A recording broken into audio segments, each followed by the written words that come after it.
The Latvian financial crisis began on the 8th of November in 2008 when the Latvian government announced that taxpayers would pay the liabilities of Parex Bank. Parex Bank was the largest bank in Latvia for many years.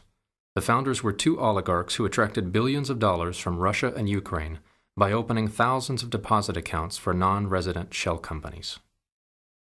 Parex Bank reported profits for every year and quarter in its 15-year history and always received clean audit opinions from major auditors like Arthur Andersen, Ernst&Young, and PricewaterhouseCoopers. However, it turned out that half of the loan portfolio was bad, and the oligarchs had secret dealings between themselves and the bank.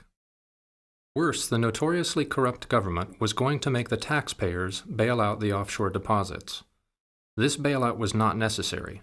On several occasions, retail banks failed, and the government refused to bail out the savings accounts of ordinary Latvian families. But now, a bank for offshore deposits had failed, and Latvia's politicians decided to use Latvian taxpayer money to pay back the foreigners. The Latvian government was immediately cut off from private sector borrowing when the Parex bailout was announced. The government responded by borrowing from the public sector. In December 2008, the IMF, European Union, World Bank, and 7 individual countries created a €7.5 billion credit facility. €7.5 billion is 40% of Latvian GDP. The government had to make budget cuts to bail out the offshore deposits of foreign shell companies. The government slashed salaries and pensions, already among the lowest in Europe. Even so, it seemed impossible that Latvia could comply with the deficit reduction requirements of the credit facility, particularly since the money transfers from the government to Parex should have been accounted for as an expense rather than an interest-earning loan.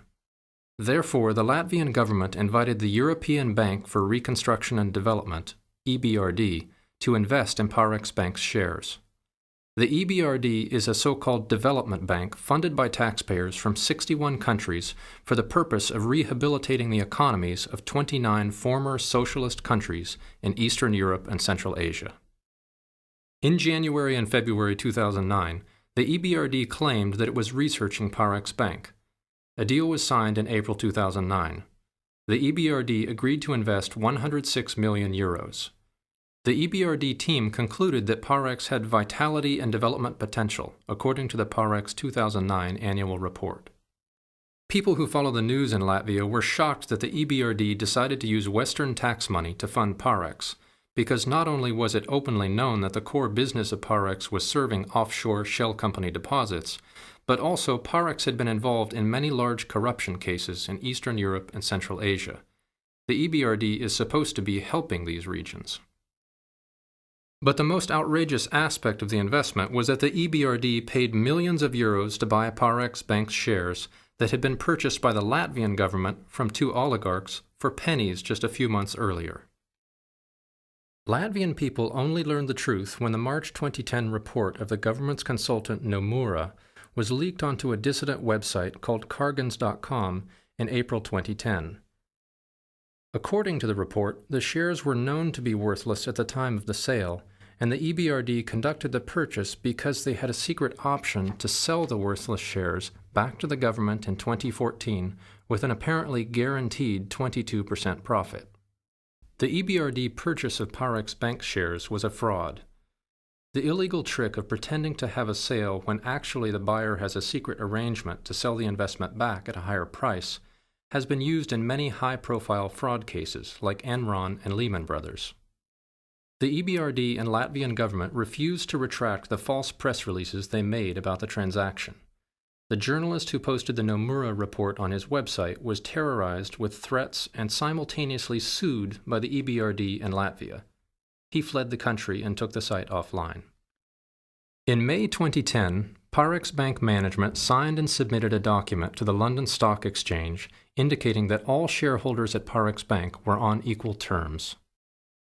Yet, when Parex Bank was divided into a bad bank called Parex Bank and a good bank called Citadele Bank, none of the minority shareholders in Parex Bank received shares in Citadele Bank except one, the EBRD. The document filed in London was false. Why did the EBRD get special treatment? One possible explanation is that the Latvian government gave the valuable Citadele shares from the Latvian taxpayers to the EBRD to satisfy the secret option. But maybe there was a justification for the fake share purchase even though it was illegal? Maybe the EBRD made Parex better? Sadly, this has not been the result. Following the EBRD's false share purchase, Parex Bank did not close any of its offshore deposits, but instead did the opposite. It is openly known in Latvia from media and government reports, as well as from the leaked Nomura document, that Parex refused to close its offshore accounts, and instead pressured arbitrary depositors to convert demand deposits into term deposits by threatening to match deposits with the bad bank instead of the good bank. Not only has Parex failed to close the illegal deposits, but in fact the so-called good bank, Citadele, continues to solicit more of this illegal business. For example, Citadele's Swiss subsidiary, AP Bank, openly advertises illegal deposit services on its website, still now in 2012. Here is the website for AP Bank advertising the service of opening nominee accounts at Western banks such that the Western banks don't know the identities of the real depositors. So why did the EBRD use millions of euros of Western taxpayer money to defraud the global community? A possible answer came in January 2011 when the EBRD lifted immunity of 4 Russian officials so they could be investigated for corruption.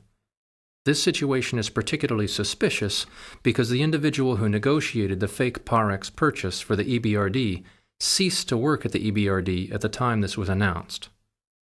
The EBRD could do a great service by naming the suspended officials and listing the deals they were involved in.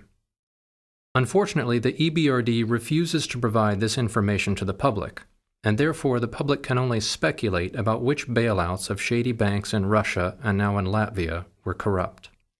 Hopefully, change will be forced upon the EBRD. Western media can come to the rescue of Eastern Europe and Central Asia by publicizing the multi-billion-euro fraud activities of the EBRD. The resulting public outrage directed at the bank could force a management change. According to this page at ebrd.com about accountability, integrity, and anti-corruption, the EBRD is fostering transparency and accountability. Wouldn't it be wonderful if the EBRD actually did what it claimed to be doing? The EBRD could be a force for positive change instead of a force to fund the oligarchs at the expense of ordinary people.